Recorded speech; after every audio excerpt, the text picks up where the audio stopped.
అధ్యక్ష. దాన్ని కూడా విమర్శిస్తున్నారు అధ్యక్ష. ఆ డబ్బులు రాకముందే డబ్బులు వచ్చినట్టుగా ఈ ప్రభుత్వం తినేసినట్టుగా మాట్లాడడం అనేది నిజంగా ఎంత ఆశ్చర్యంగా ఉందంటే అధ్యక్ష, ముఖ్యమంత్రి గారు ఒక కమిటీని వేసిరు అధ్యక్ష మూసి మీద. మేము సౌత్ కొరియాకు ఆ రోజు ఇద్దరు మంత్రులు మిగతా ఆఫీసర్లు అందరూ కలిసి అసలు అక్కడ అంత అభివృద్ధి జరిగింది, మనం ఎందుకు చేయకూడదు అనేటువంటి ఒక ఉద్దేశంతో ముఖ్యమంత్రి గారు సౌత్ కొరియాకు కూడా ఈ మూసి యొక్క పునర్జీవన ప్రాజెక్టును ఎట్లా చేపట్టాలో చేయాలనేటువంటి ఉద్దేశంతో చేసిన కార్యక్రమం అధ్యక్ష. అది మీ దగ్గరే మొదలవుతుంది.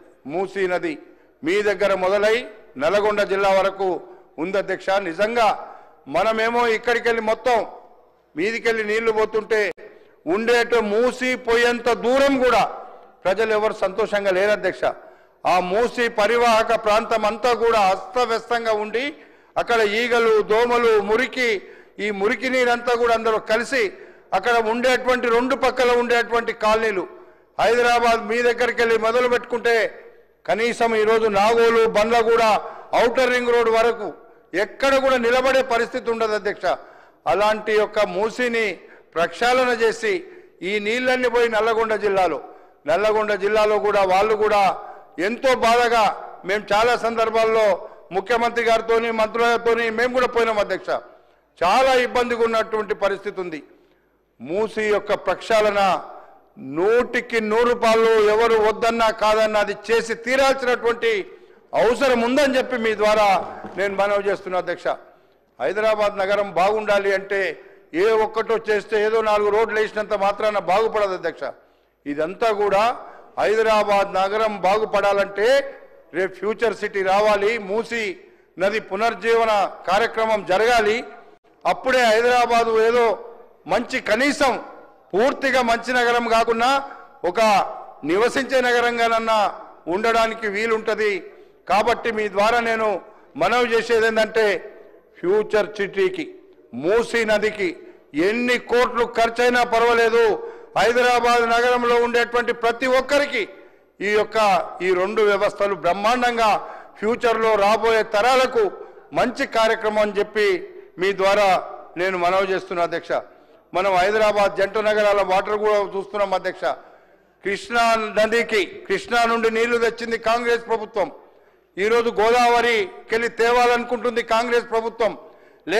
నీళ్లు లేకపోతే అధ్యక్ష రేపు పెరుగుతున్న జనాభాకు అనుగుణంగా మంచినీళ్లు లేకపోతే హైదరాబాద్ నగరం కూడా ఎడారిగా మారిపోతుంది, ఎండిపోతుంది. రేపు నీళ్లు తాగడానికి కూడా నీళ్లు ఉండని పరిస్థితి వస్తుంది అనేటువంటి విషయాన్ని కూడా మనం అర్థం చేసుకోవాలి. అందుకే ఈరోజు జంట నగరాలకు ఉండేటువంటి జలాశయాలు హిమాయత్ సాగర్ కానీ, ఉస్మాన్ సాగర్ కానీ పునరుజ్జీవించేలాగా ఈ ప్రాజెక్టులను రూపకల్పన చేస్తున్నామని ప్రభుత్వం చెప్పడం మనందరం కూడా అభినందించాల్సినటువంటి విషయం అని చెప్పి కూడా ఈ సందర్భంగా మీకు మనవి చేస్తున్నా. అందుకే ఎల్లంపల్లి నుంచి మరో 20 టీఎంసీల గోదావరి నీళ్లను తీసుకురావాలనేటువంటి ఆలోచన కూడా ఇది ఆ రోజు ఎట్లయితే కృష్ణా వాటర్ తెచ్చి హైదరాబాద్కి ఈరోజు ఇస్తున్నామో రేపు రాబోయేటువంటి రోజుల్లో పెరిగే జనాభాకు అనుగుణంగా రేపు ఎల్లంపల్లి నుంచి తెచ్చే 20 టీఎంసీల నీరు కూడా ఇది ఒక మంచి కార్యక్రమము. ఆ నీటి ద్వారా మూసీ నీళ్లను మూసీలో కూడా కలిపి స్వచ్ఛమైన నీటిని ఇవ్వాలనేటువంటి ఒక ఆలోచన చేయడము ఈ ప్రభుత్వాన్ని మనం అభినందించాల్సినటువంటి అవసరం ఉందని చెప్పి కూడా మీ ద్వారా నేను తెలియపరుస్తున్నా అధ్యక్ష.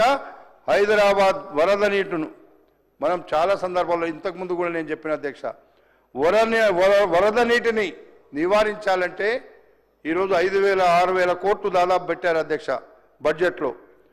వర్షం పడితేనే అందుకే చెప్పిన అధ్యక్ష, మంచి కేసీఆర్ గారు బ్రహ్మాండంగా చెప్పేది, నిజంగా మాకు చెప్పేదేమో రాదట్లా.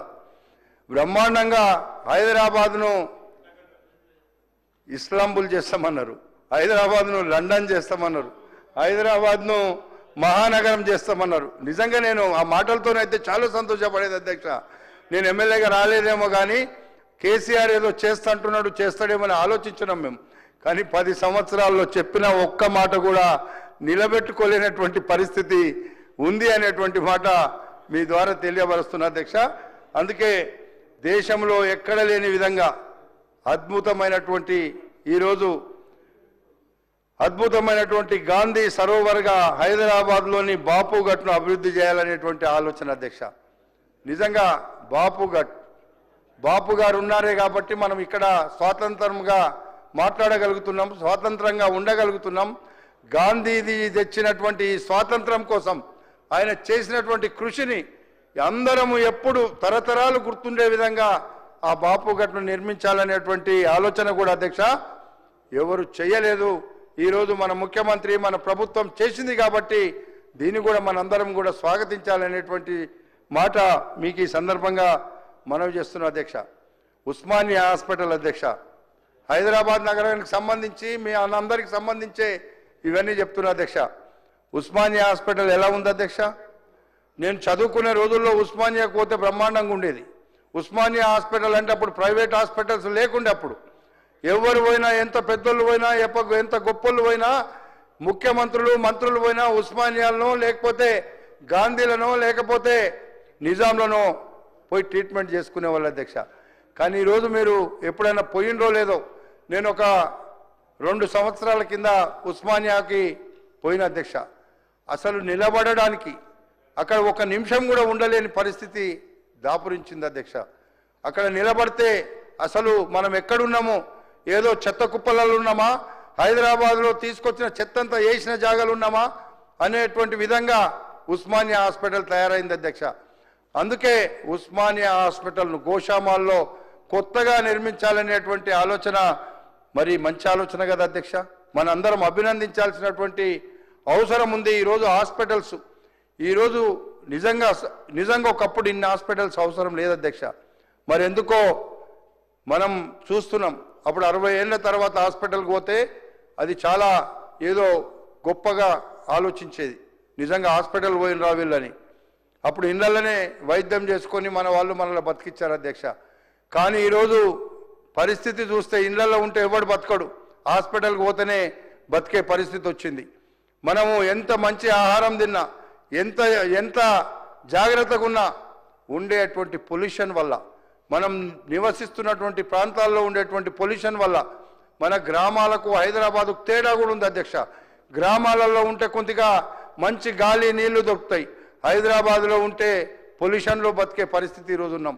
అందుకే ఈరోజు ఉస్మానియా హాస్పిటల్లో అక్కడ ఉండే పరిస్థితులను చూసి ఈ ప్రభుత్వం తీసుకున్నటువంటి నిర్ణయం చాలా మంచి నిర్ణయము, మంచి కార్యక్రమము. మనము ప్రభుత్వాన్ని అభినందించాల్సినటువంటి అవసరం ఉందని చెప్పి కూడా ఈ సందర్భంగా మీకు మనవి చేస్తున్నా. ఈ ట్రాఫిక్ నియంత్రణ మరి చాలా ముఖ్యం అధ్యక్ష. ట్రాఫిక్ నియంత్రణ చేయకపోతే మనము హైదరాబాద్లో తిరగలేనటువంటి పరిస్థితి మనకు వస్తుంది. రేపు హైదరాబాద్ సిటీ అని చెప్పుకోవడానికి కూడా ఇబ్బందికరమైన పరిస్థితి వస్తుంది. కాబట్టి హైదరాబాద్ సిటీని ఇంకా ట్రాఫిక్ లేకుండా ఏమైనా బయట ఇంతకుముందు నాకు గుర్తుంది, గతంలో మన ట్రాఫిక్ సంబంధించి